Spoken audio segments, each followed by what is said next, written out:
I mean, yeah, he might fuck his baby mama, but ain't no way Will dropping 50 on Dwight. I think Dwight Howard is the greatest player of all time.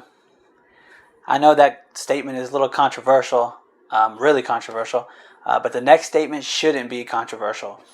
Dwight Howard is a top 50 player of all time. But because that statement is controversial, that makes this next statement true and the title of our video. Dwight Howard is the most disrespected player in NBA history. Let's get into it. Let's go ahead and start off with the obvious, and we'll just list off his career. So, Dwight Howard is an 8-time All-Star. He's a 5-time rebounding champion, a 2-time block champion. He is an 8-time All-NBA player, 5 times All-Defensive Team, 2004-2005 All-Rookie Team, and he's a 3-time Defensive Player of the Year. Not to mention that he has a USA Gold Medal. That's a pretty impressive career. Now, even with all those accolades that I just listed, most people would just kind of write Dwight Howard off. If you ever bring him up, they'll say, yeah, he was good in Orlando, but that's kind of it. To that, I'd say, fuck you. No, he was the best player of all time in Orlando, and he was good everywhere else. The overlookedness that Dwight Howard gets amongst his career is so mind-boggling to me. I don't even understand it. People hate on this guy like I've never seen them hate on another superstar in my whole entire life. So, aside from those general accolades that I listed earlier, let's go ahead and get into some specifics of what makes Dwight Howard so great and sets him apart, and why he should easily be in your top 50, anyone's top 50 list.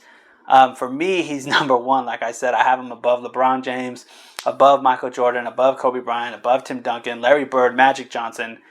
But that's just me. In the general public census, I don't know if I'll be able to convince you that he's the best of all time. But by the end of this video, if you don't think he's at least a top 50 player, you're just a hating ass bitch. So, let's get into it. Look, so like I said, Dwight Howard is a 3-time Defensive Player of the Year champion. He was out there dropping clamps on everybody, yo. Did he play in Orlando? Nah, that was Clamp City. I think he had a side gig acting on Futurama while he was playing for Orlando Magic. I'm gonna clamp your body parts off one by one. But then, I'm gonna clamp your wound shut so you stay alive while I clamp you some more. You know what I'm saying? Clamp, homie. Bringing the lockdown. The Loch Ness Monster, Dwight the Fright Howard, bro. People were scared to come into the paint. I go hard in the paint. 3 times Defensive Player of the Year. I don't know what you think when you hear 3-time Defensive Player of the Year, but to put that in perspective of NBA history, 3-time Defensive Player of the Year means that only 2 people in the history of the NBA, if you look at the entirety of the league, only 2 people have more Defensive Player of the Year awards than Dwight Howard. On top of that, he won it back to back to back. I think only one other player has ever won the award 3 times in a row. That's locked down, dog. That's a safe you can't crack. Dwight Howard, he's the greatest defender of all time. Okay, let me add some perspective to the Clamp City that was Dwight Howard with this 3-time Defensive Player of the Year, okay? Because I feel like a lot of times people just in their head overrate how good that Magic team was when really it was how good Dwight Howard was. So, I looked at the seasons. This is actually a stat that I'm about to give you. This is a stat that I invented. I went and did the research, and I looked from 2017 NBA Finals, so the 2016-2017 NBA season, all the way back to the 1985 NBA Finals. So every single regular season between 1985 and 2016-2017, I looked at every single one of those seasons. And in all of those seasons, any team to ever have a number 1 defensive rating, so to be the best defensive team that season, the only teams who ever did that had at least 2 All-NBA defensive players on their team, meaning that at least 2 players in their career had won an All-NBA defensive award or got nominated to that team for that team to have the best defensive rating that season. Now, there are 3 exceptions to that rule. From 1985 to 2016-17, which is 31 years. So in 31 years, there's only 3 exceptions to that rule of having at least 2 All-NBA defensive players and being the number 1 defense in the league. So the 3 exceptions are in 1997-98 season, the Cleveland Cavaliers had the number 1 defense in the league, and this is very interesting. I would love to see this team. It sounds kind of weird, but they had 0 all-defensive players on their team. No one on that team in their career had ever made an all-defensive team, and they had the number 1 defense that year, so that's kind of strange. The second thing is Hakeem Olajuwon did it in 1989-1990 season. And Hakeem Olajuwon, well, you'll often find him on these lists of top 50 players of all time. He has, I think, 2 Defensive Player of the Year awards, and Dwight Howard has 3. And Hakeem Olajuwon, in that 31-year span, is, pretty much, besides Cleveland, the only player to ever lead his team to a number 1 defense in the league with no other all-defensive people help. And the third exception, as you guys can guess by watching this video, Dwight Howard did it with the Orlando Magic. Now, if I go back and watch those games with Houston, even though they had no all-defensive players, I'm sure we'll find some good defenders on that team playing major minutes. The crazy thing that makes Dwight Howard probably the best defender of all time is that Orlando Magic, when they were the number 1 defense in the NBA, had no defensive help. J.J. Redick playing major minutes, not a defensive player. Hedo Turkoglu playing major minutes, definitely not a defensive player. Jameer Nelson, you guys know what happens to small point guards in this league that are probably not named Isaiah Thomas from the Detroit Pistons, not the Boston Celtics, because he gets abused on defense. Jameer Nelson, not a defensive player. I think they had Ryan Anderson at the time, not a defensive player. Dwight Howard single-handedly carried that team to a number 1 defense rating in the NBA. Now, again, just to emphasize, only 3 teams in that 31-year span ever did that. Every other team that had a number 1 defensive rating, so 2000, 2001, 2002, 2010, 1986, no matter what it was, any other team that had a number 1 defensive rating that season had at least 2 All-NBA defensive players. Dwight Howard drug this team without any. Now, another thing that I want to bring context to is when Dwight Howard went to the NBA Finals, I think in the 2008-2009 season, or 2009-2010, somewhere around there, people do not give Dwight Howard enough credit for dragging that team to the finals. The way they give people credit like Dirk Nowitzki or Allen Iverson or LeBron James in 2007 for dragging these teams, to a finals when the team really wasn't that good. I don't know what in people's brains make them overrate the Orlando Magic team, but just to put Dwight Howard taking that team to the finals into context, Dwight Howard on that team was the only All-NBA player. So, someone who makes an All-NBA team usually means you're, one of the best players in the league, both, just all around. Dwight Howard led that team to the finals, and he was the only All-NBA player on that team. Now, that might not sound like a big deal to you, but let me go ahead and break this down, what that really means. Again, this is another stat that I created, looking from 1985 to 2016, 2017. So basically the 2017 finals to the 1985 finals. I looked at both teams because obviously every finals has 2 teams. I looked at both teams that made the finals every single year in that 31-year span. And in that 31-year span, only 4 teams, and there's 2 every year. So that's 62. Out of 62 teams, only 4 of them ever made the finals with only 1 All-NBA player. Every other team, which means 58 other teams, had at least 2 All-NBA players when they made the finals.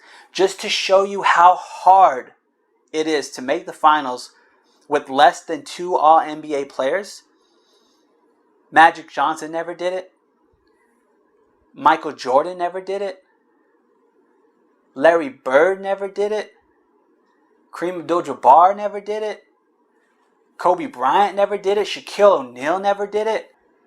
Yo, the real Superman? Man, Shaq's big ass can't even fit in a phone booth. Let me tell you who the 4 players, the 4 All-NBA players who ever did it, at least from 1985 to 2017, to lead a team to the finals. Basically leading a bad team to the finals. So, LeBron James did it in 2007. So, shout out to him. He gets a lot of credit for dragging that team to that finals, and rightfully so, because he really didn't have any All-NBA help. That team was kind of stretched thin, and he took them to the finals, and he gets a lot of credit for that, and I applaud him. I just want Dwight Howard to get the same credit. The other player who did it, and this one to me doesn't really count, but it was Chauncey Billups in 2004. And when they won the finals, Detroit beat the Lakers. He was the only All-NBA player, in his career. He's the only one who ever made All-NBA. But that team was loaded with, all-stars and all-defensive players. So, Richard Hamilton was an all-star, I believe. Rasheed Wallace was an all-star. I think Ben Wallace might have made an all-star team, but he was definitely Defensive Player of the Year. All-NBA. Tajon Prince was All-NBA. They had a 6th Man of the Year award winner on the bench. They made the finals the next year too, but the reason that doesn't count is because they did end up adding an All-NBA player on that next team. So just in 2004, Chauncey Billups did it. But that one, like I said, doesn't really count because that team was loaded. The third one to do it was Jason Kidd in 2002.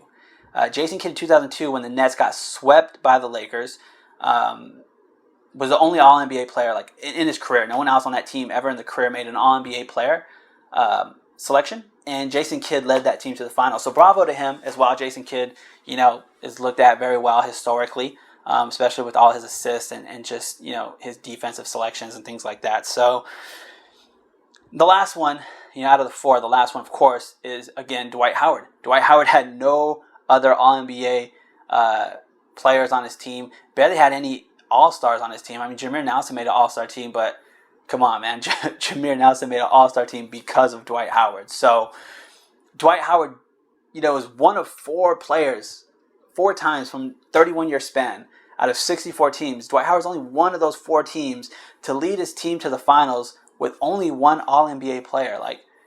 How do people not recognize the greatness, man? And on top of that, if you look at it, LeBron James' 2007 team got swept. Jason Kidd's 2002 team got swept. Dwight Howard even went out there and got a W, man. He was dragging this team, bro, and people just don't give him the credit. But there's some context to what he did to get to the finals and why it's a big deal. I know they know that I'm the fucking best that's ever lived. Dwight Howard never missed a shot. But if he missed a shot, he gonna be the first one off the ground rebounding. Shout out to Kyle, KID, when he said that line, the rapper. But, like I said in his accolades, Dwight Howard has 5 rebounding championships. Now, only 3 players in the history of the NBA have more rebounding titles than Dwight Howard. So again, from the NBA's inception all the way to now, only 3 people have more rebounding titles than Dwight Howard. A deeper dive into his rebounding statistics, and you'll see that on the all-time list, and Dwight Howard's still playing, so he's currently still at it, but on the all-time rebounding list, he's already 13th all-time in the history, okay? But even though there's 12 people above him, if you take all 12 of those people above him, and we factor in rebounds per 100 possessions, so, some people played in different eras, and it kind of fluctuates statistics. So when you look at 100 possessions, you kind of see a more balanced stat where it's if you have 100 cracks at it, what are you doing? Per 100 possessions in his career, Dwight Howard averages 18.9 rebounds per game, or per 100 possessions. Now, that beats out every single person above him on that list. So the 12 people above him on the rebounding list lose to him when you factor in per 100 possessions.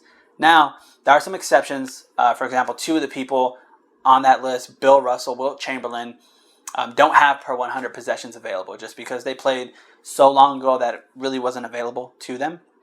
But, for the other 10 or 9 people, Dwight Howard beats them out when you factor in 100 possessions. Now, a lot of people might bring up Dennis Rodman when you think of the greatest rebounders of all time, and absolutely, he's a fantastic rebounder. And when you factor in 100 possessions for Dennis Rodman, it's a ridiculous 21.4 rebounds per 100 possessions. So Rodman was an animal. However, He's not even on the top 20 list for all-time rebounds. He just didn't have the longevity. Some people, when you're factoring greatness, you're factoring, their prime plus their longevity. And, Rodman just doesn't have the longevity. And then also, I would say, Rodman had way less responsibilities on his team than Dwight Howard. Dwight Howard was kind of that main dude. Rodman, both on his Detroit teams with Isaiah Thomas and on Bulls teams with Michael Jordan, always had someone doing a lot of other work, whether it's like, creating shots, assists, and scoring the ball, field goal attempts, or, just who you're guarding. Rodman really got to focus in on, his singular defensive assignment and just getting rebounds. So, but, kudos to him. I will give him credit. 21.4 rebounds per 100 possessions is ridiculous. But if Dwight Howard's not the best rebounder of all time, which I think he is, even his coach, Stan Van Gundy, often says he's the greatest rebounder of all time. And they didn't even end on good terms, unfortunately, because I do love Stan Van Gundy. I think Dwight Howard's the greatest rebounder of all time. He's 13th on the list, but per 100 possessions, beats everyone above him, and is still going at it. So you can't really ask for much more. And like I said, 5 rebounding titles means only 3 people have more rebounding titles than Dwight Howard in the history of the NBA. Okay, let's address the disrespect now. These are just some of the lists I looked up very quickly in preparation for this video. I'm going to go ahead and tell you what website published this list and how recently they published this list. Note that not one of these single lists have Dwight Howard on them. So let's go ahead and get into it. Lineups.com posted on July 2020 has no Dwight in their top 50, but they have Paul Pierce, which I didn't know was going to be a common theme. Maybe I'm missing something about Paul Pierce, but fucking Paul Pierce is on a lot of these top 50 lists and Dwight Howard isn't. Okay. Bleacher Report, September 2019, has no Dwight Howard in their top 50, but has Paul Gasol and again Paul Pierce. Now this one from Bleacher Report is especially disrespectful because they have 45 honorable mentions. So they did a top 50 list and almost did another top 50 of people who almost made the list. And Dwight Howard's not even on the honorable mention list. You want to know who's on the honorable mention list? Blake Griffin. How in the hell do you look at Blake Griffin's career and think he has had a better career than Dwight Howard? Okay. Dwight Howard could jump over a fucking car. Look, Medium.com. Where the fuck Medium.com is? January 2nd and of 2021 is what it seems to be like. I didn't get a year for this one, but it seems to be like this year. Again, no Dwight Howard, but there is Anthony Davis on this list, which Anthony Davis hasn't done what Dwight Howard has done. All right, people look at him like one of the best bigs in the league, but none of his accomplishments match up to Dwight Howard's accomplishments. He's never even won a Defensive Player of the Year, and people just think he's such a great defender. Aside from that, again, Paul fucking Pierce is on the list. ClutchPoints.com. No Dwight. This is December 2020. Again, Paul Pierce is on the list. Can someone go in the comments and tell me what I'm missing about Paul Pierce and why he's on all these top 50 lists? You can't handle the truth. Can't handle the truth? Man, Dwight Howard ain't Tom Cruise. Okay. ESPN.com, May 2020. Again, this one is especially disrespectful because it wasn't a top 50 list. This is a top 74 list. Why they wouldn't just do 75, I don't know, ESPN. But a top 74 list, still no Dwight Howard. And again, Anthony Davis and Paul Gasol are both on there. A lot of love to these, Laker bigs. That aren't Dwight Howard. Anyway, hoopshabit.com, March 2021. So March 2021, this is, I think, the most recent one. Finally have at least Dwight Howard as an honorable mention. Again, Dwight Howard does not make the top 50 list, but at least they have him as an honorable mention.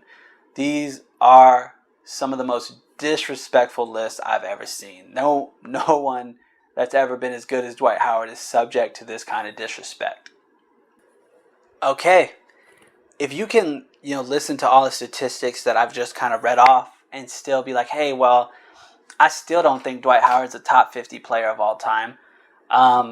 Okay, let me go ahead and tell you where Dwight Howard is a top 50 player of all time, though, just really quick before you fully clock out. So in NBA history, if you look at people with the most all NBA selections, which again is people choosing the best players in the NBA to make a team of the best players in the NBA. People with the most all NBA selections in NBA history, Dwight Howard is 32 all time. Only 31 players have more all NBA selections than Dwight Howard. So there's one list where he's top 50. Let me go ahead and give you one more. So, have you guys ever heard of MVP shares? What MVP shares are is basically a percentage of how many first place MVP votes you've gotten. So, for example, when Derrick Rose won his MVP, currently, he's like at 0.93 MVP shares, something like that, meaning that he got like 93% of first place MVP votes that year, and then of course that won him the award. So he could have less than one MVP share, but still win the MVP, as long as you had more than the other players you were competing against that year. So Derrick Rose has 0.93, he has one MVP. I think Kobe and Shaq both have like 4 point something MVP shares, but each of them only have one MVP. People talk about how they always got robbed. That means because they were competing and pretty much getting second place every year. So they got 4 point something MVP shares. LeBron's up there like at 8. Michael Jordan's up there like at 8. These guys have a lot. Steve Nash has like around 2 point something, I think, and 1, 2. Pretty much Steve Nash won them when he could. Dwight Howard, though, is 38 on the MVP shares list. That means only 37 more players have ever received more MVP first place votes than Dwight Howard. So he's top 50 on all NBA votes, top 50 on MVP shares. Now, Dwight Howard being 38 on MVP shares means only 37 people are above him. Out of those 37 people that are above Dwight Howard, only 2 of them have never won the MVP. That list is Patrick Ewing and Larry Jones. Every other player in the top 38 with those MVP shares have one MVP.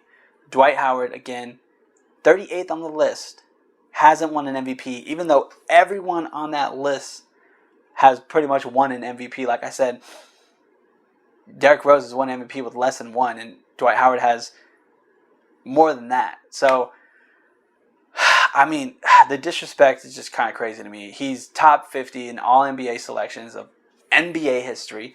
He's top 50 of MVP shares in NBA history, but he can't crack a top 50 list. God. Listen to all these stats and points that I'm making and giving you, and really ask yourself, how is Dwight Howard left off any top 50 list? Like, he is a monster and has done things that few or no people have ever done. I mean, just really watch this video and ask yourself how many other players could have done what Dwight Howard did. The only knock for the longest time maybe for Dwight Howard is that he maybe didn't have a ring. But just to top it all his career off and really put him over the top, I already think he's the GOAT, but then he went and won back-to-back championships. He won the championship with the Lakers in the bubble, and then the very next year went to the 76ers and won the championship again. So at the end of the day, Dwight Howard's greatness, just remember that in that 2-year span, the Larry O'Brien ran through Dwight Howard. Thank you. And the moral of the story is,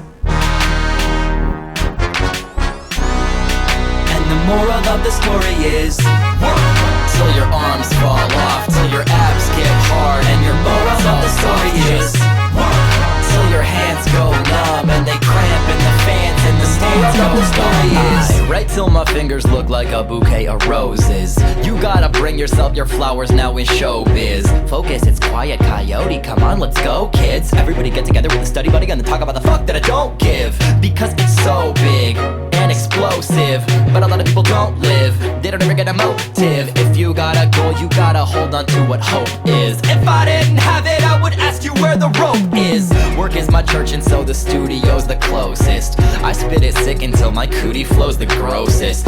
Don't be so pissed, just be focused on your own shit, cause we super Californialistic, sexy, and we knows it.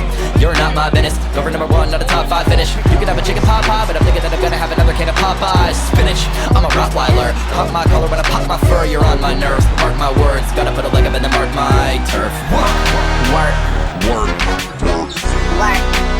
Moral of the story is work, work, work, work. And the moral of the story is work till your arms fall off, till your abs get hard. And the moral of the story is work till your hands go numb and they cramp and the fans in the stands know the story is working till I'm black and yellow worker bee. I just work until I'm black and blue and burgundy. Work until I earn that rich mahogany. Honestly, can't you tell I'm working? Bitch, don't bother me. Show some modesty if you're watching me. Bitches, anybody in my way, it's not misogyny. But if you're blocking me, I will soon defeat you. I will build a bridge above you or I'll tunnel underneath you. I will eat you and excrete you and I'll feed you to the flowers. If I need to, I'll go through you and absorb your fucking powers. I put in hour after hour, let's be crystal clear. I'm gonna get there if it takes a day or 50 years. I'll finger bang my fears, I'll fucking punch a dragon. Even with the Himalayas in my way, it's gonna happen. Cause waiting doesn't work, and praying may not come through, and hoping doesn't work. So I will be the one to work, work, work, work, work. Moral of the story is work, work, work, work, work. Moral of the story is work till your arms fall off, till your abs get hard. And the moral of the story is work till your hands go numb and they cramp and the fans in the stands know the story is. Crowd eerily silent here. Not anymore. Yeah, Mike, both guys were only playing 19 minutes. Oh, wow. And maybe someday you might see me in a glossy photo. No weirdo rock the bells as hard as me since Quasimodo.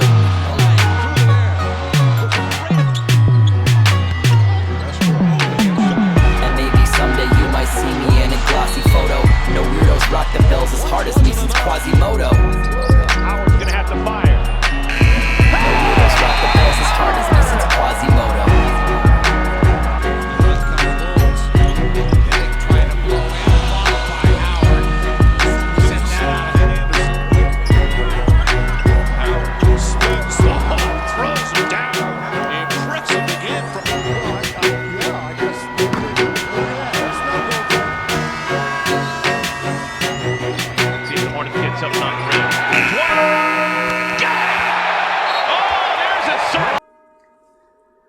If I see Pau Gasol on one more top 50 list over Dwight Howard, I'm going to spend my dying days making sure Spain gets invaded. Invade a Zim, bitch.